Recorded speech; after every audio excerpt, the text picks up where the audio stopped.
On remplit plus? Si Stepanka fait couler un bain, ce n'est pas pour son petit Nicolas âgé de 3 ans, mais pour sa carpe de Noël.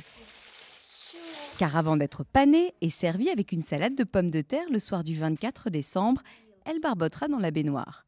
C'est sûrement sympa pour les enfants de voir la carpe et de la garder un peu à la maison. C'est un animal de compagnie pour eux. Ils disent « Oh, comme tu es mignonne !» Et puis « Je veux une grosse carpe cet hiver, une vraiment grosse !» Une tradition qui fait hurler les défenseurs des animaux, mais que les Tchèques pratiquent encore. Normalement, c'est le père qui a le devoir de la tuer, mais bien sûr, les enfants ne voient pas cela. Ce n'est pas agréable.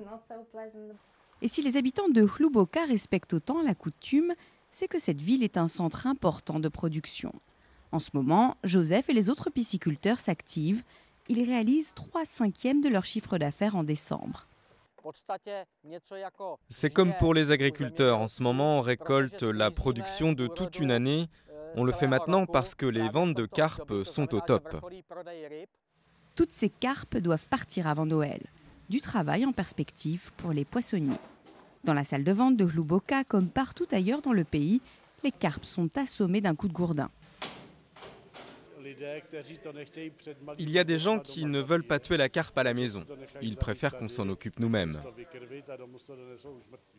Adeptes du gourdin ou pas, les Tchèques mangeront cette année encore des millions de carpes le soir de Noël.